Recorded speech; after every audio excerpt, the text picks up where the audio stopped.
الحمد لله رب العالمين والعاقبة للمتقين والصلاة والسلام على سيد المرسلين وعلى آله وصحبه أجمعين أما بعد فأعوذ بالله من الشيطان الرجيم بسم الله الرحمن الرحيم إن الله وملائكته يصلون على النبي يا أيها الذين آمنوا صلوا عليه وسلموا تسليما صلی اللہ علیہ وسلم. اللهم صل وسلم وبارك على سيدنا محمد وآله دائما أبدا صلاة وسلاما عليك يا رسول الله صلى الله عليه وسلم.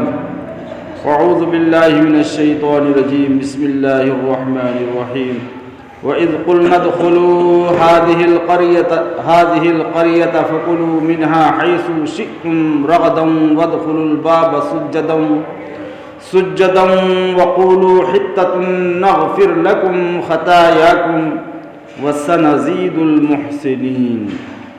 آمنت بالله صدق الله العظيم.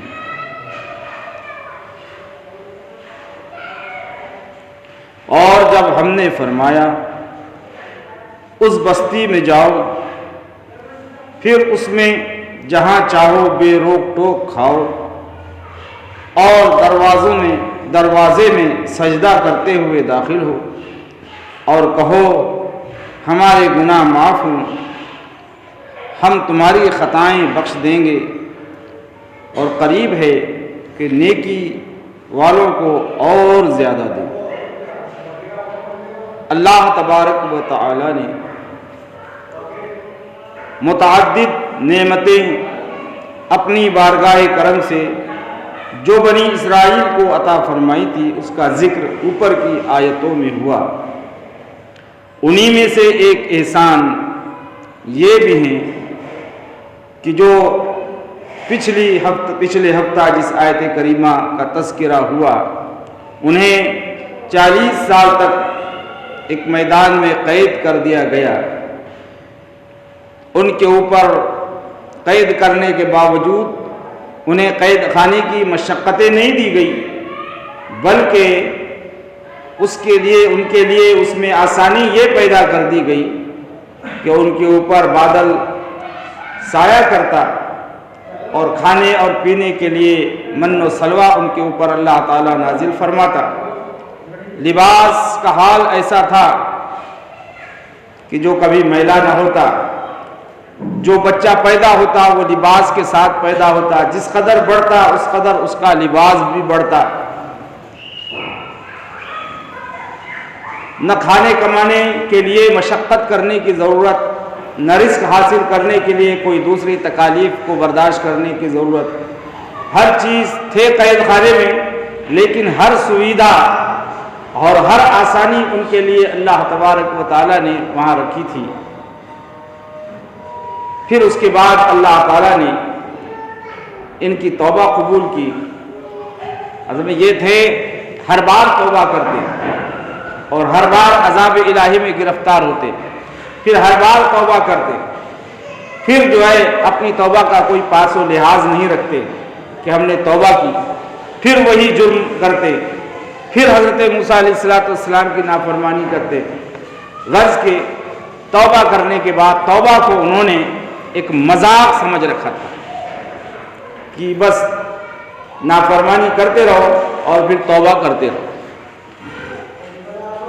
انہیں اس میدان سے رہائی ملی اس شرط پر حضرت موسیٰ علیہ السلام نے ان کے لیے ان کے مغفرت کے لیے دعا چاہی. اللہ تعالیٰ نے اس دعا کو قبول فرمایا، کہا کہ اس شرط پر اب ہم انہیں رہائی دیتے ہیں اس قید خانے سے کہ یہ جو سامنے والی بستی ہے بعض روایات میں وہ بیت المقدس اور بعض روایات میں ایک دوسری بستی تھی جو صالحین کا مسکن تھا اور جہاں پر قوم عمالقہ نے جس پر قبضہ کر رکھا تھا. بڑی جنگجو اور بہادر اور ظالم قوم تھی، اپنے شکل و صورت کے اعتبار سے بہت ہیبت ناک، اپنے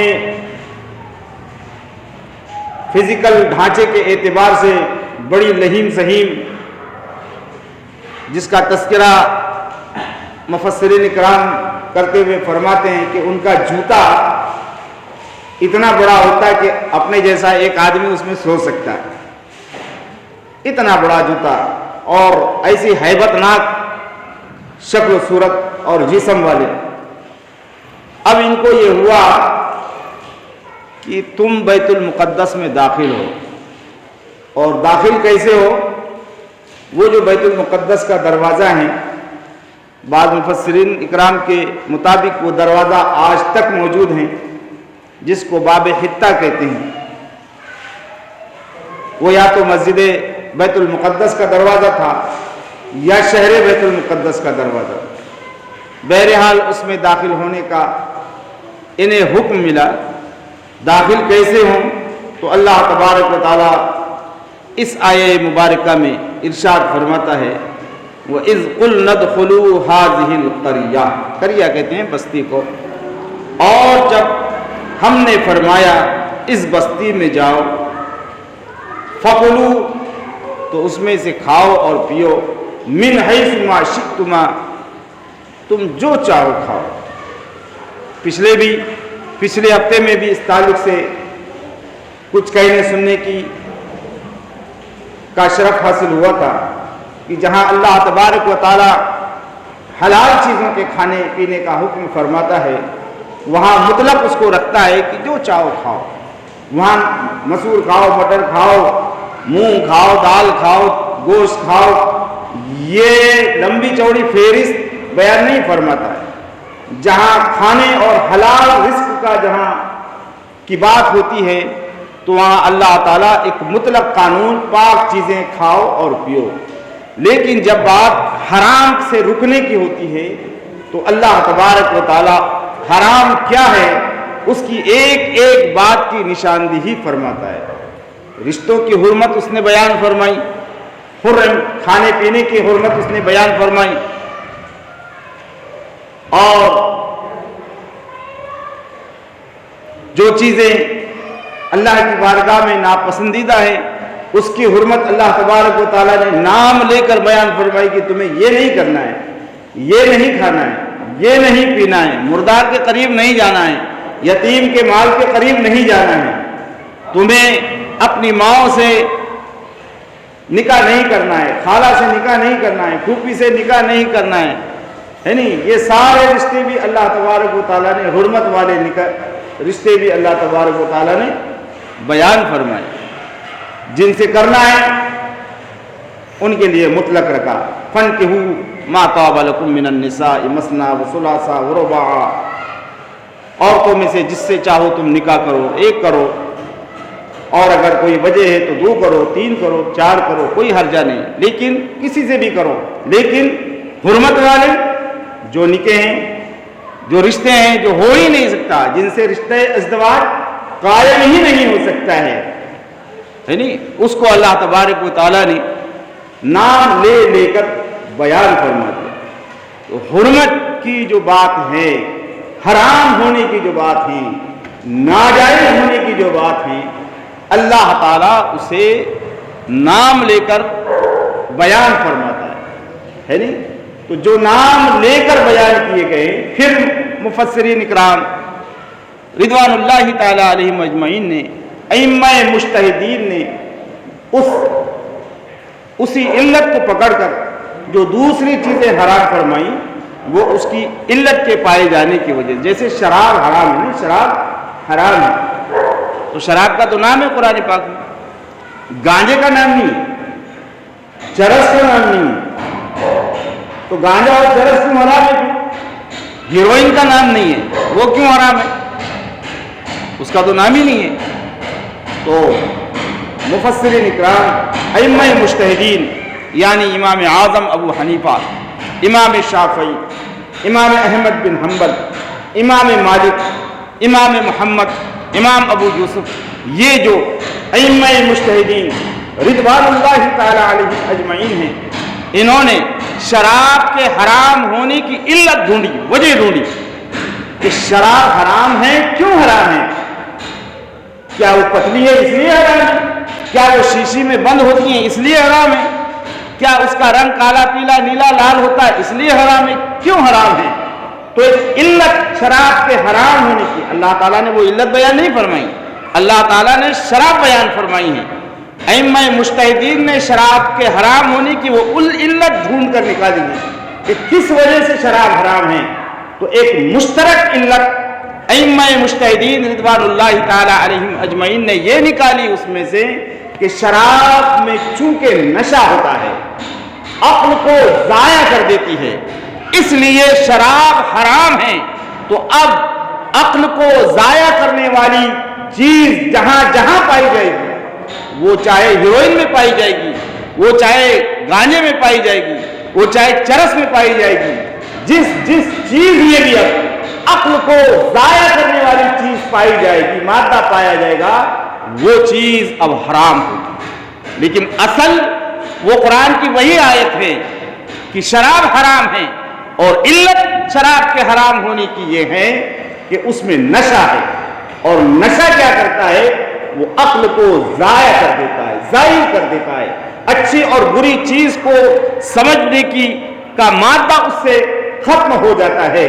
تو اب جہاں جہاں یہ بات پائی جائے گی، وہاں وہاں وہ چیز کھانے اور پینے کی یا استعمال کرنے کی حرام ہوگی جس میں عقل کو ضائع کرنے کا مادہ موجود ہے۔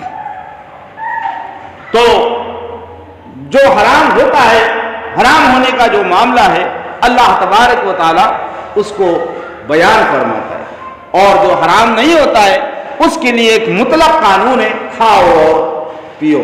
اس ضمن میں ہم نے یہ کہا تھا کہ جو لوگ فاتحہ کو حرام کہنے کے عادی ہیں، مزارات پہ جانے کو حرام کہتے ہیں، کھانے کو سامنے رکھ کر ہاتھ اٹھانے کو شرک کہتے ہیں، اگربتی لگانے کو شرک اور حرام کہتے ہیں، وہ لوگ ذرا بتائیں، وہ اس کی دلیل لائیں، علت لائیں کہ آخر یہ حرام کیوں ہیں؟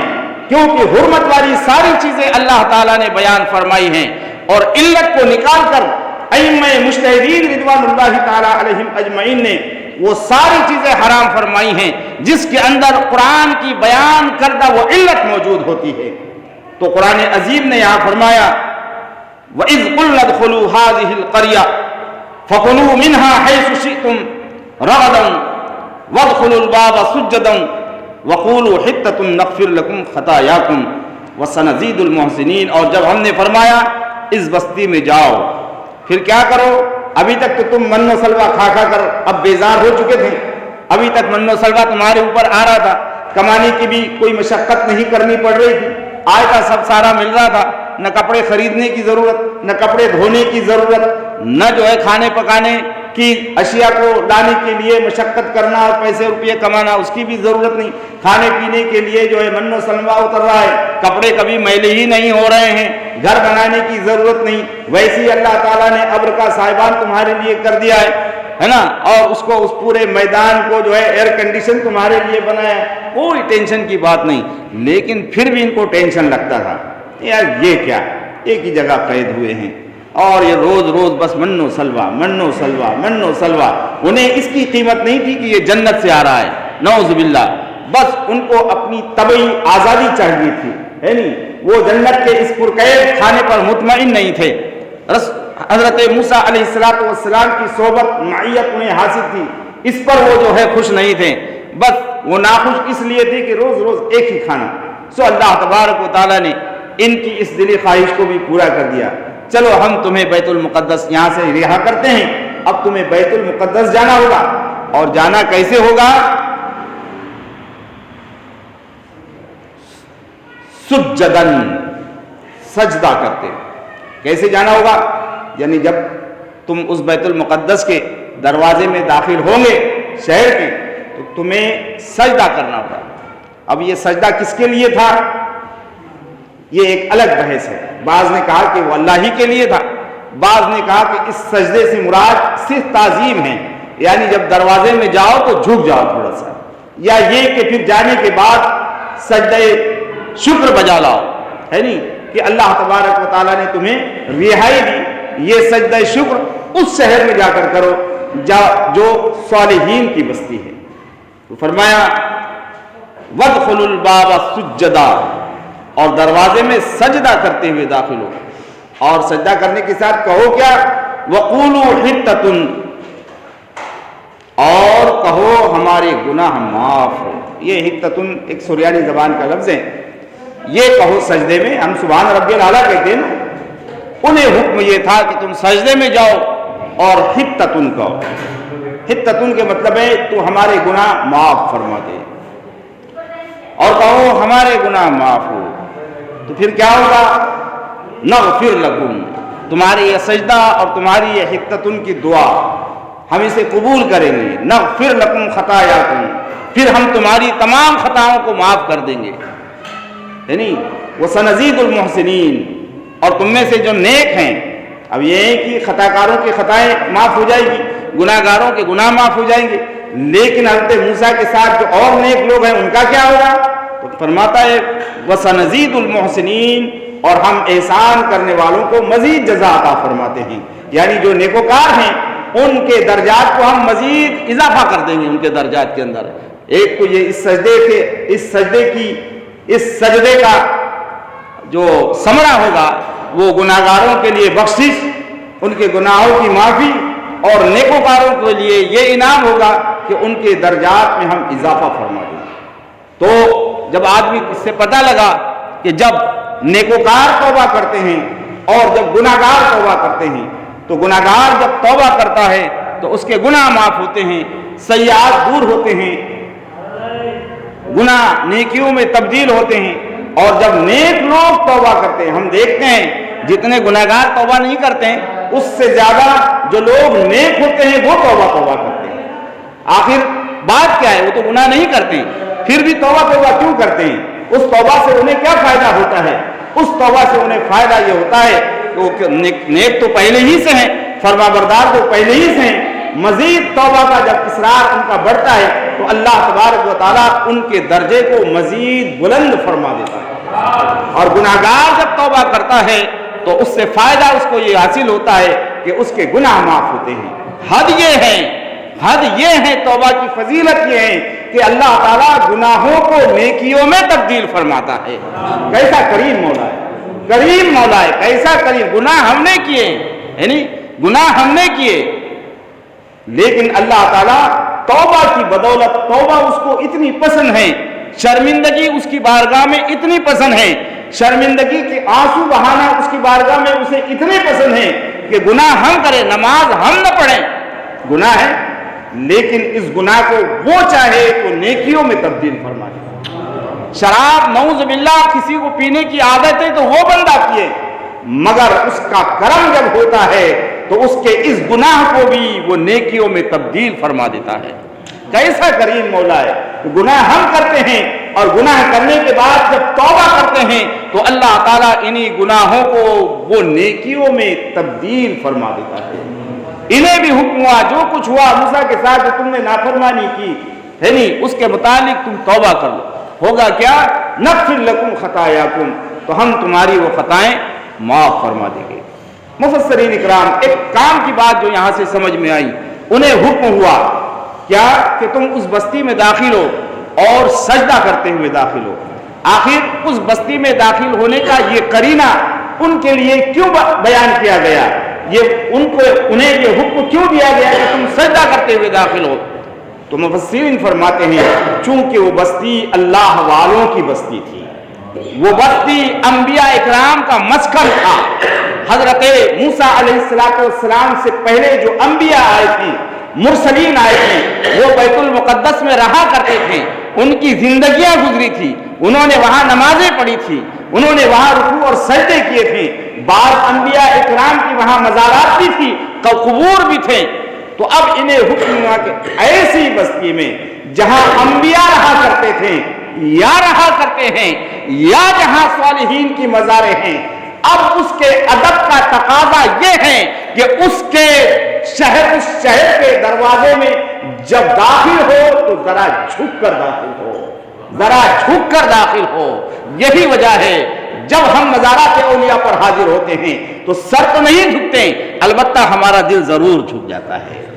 یہ پچھلی انبیاء اکرام کی شریعتیں تھیں اور قانون تھے کہ اللہ تعالیٰ نے انہیں سجدہ کرنے کا حکم دیا تھا.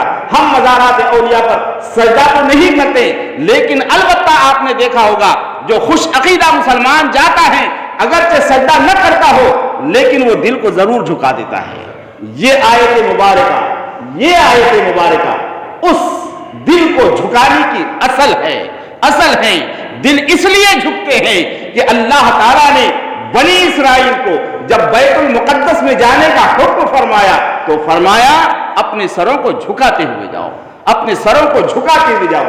معلوم ہوا جہاں اللہ کے نیک بندے رہتے ہیں وہاں تکبرانہ حالت میں نہیں جانا چاہیے، وہاں اپنے اعمال کا گھڑا لے کر نہیں جانا چاہیے، بلکہ جب بھی حاضر ہوں اولیاء کے پاس، صالحین کے پاس، تو نرمی کے ساتھ، عاجزی کے ساتھ، سر کو جھکائے، دل کو جھکائے ہوئے کہ اللہ تبارک و تعالیٰ ان کی برکت سے ہماری خطاؤں کو معاف فرما دے. جو بنی اسرائیل کے ساتھ ہوا، بیت المقدس میں داخل ہونے کا جب حکم ہوا تو انہیں یہ حکم ہوا کہ تم سجدہ کرتے ہوئے جاؤ، کیونکہ وہ صالحین کی بستی ہے. اس لیے ایک قانون اور ضابطہ یہاں سے یہ ملا، جہاں صالحین کے مساکن ہو، جہاں صالحین کے مزارات ہو یا حیات ظاہری میں صالحین رہتے ہو، وہاں ادب سے جانا چاہیے تھا. بزرگوں نے، ہمارے ائمہ مجتہدین نے، امام شافعی نے، امام اعظم ابو حنیفہ نے، امام مالک نے قرآن عظیم کی جب یہ آیتیں پڑھی تو اس پر عمل ایسے کیا کہ امام اعظم ابو حنیفہ رضی اللہ تعالیٰ عنہ جب بھی مدینہ المنورہ میں جاتے، مدینہ المنورہ کی جو حد ہیں اس میں کبھی آپ پیشاب اور پیخانہ نہیں فرماتے. یہ اسی کی اصل ہے، اس کا ادب کا تقاضا انہوں نے اس طرح کیا. امام مالک رضی اللہ تعالیٰ عنہ کبھی مدینہ المنورہ میں چپل نہیں پہنا کرتے اور سواری پر سوار ہونے میں شرماتے کہ یہاں روضہ رسول ہے. اس لیے امام مالک رضی اللہ تعالیٰ عنہ کبھی مدینہ المنورہ میں چپل نہیں پہنتے، سواری پر سوار نہیں ہوتے. یہ ادب، اس ادب کی اصل کیا ہے؟ اس ادب کی اصل یہ آیت مبارکہ ہے.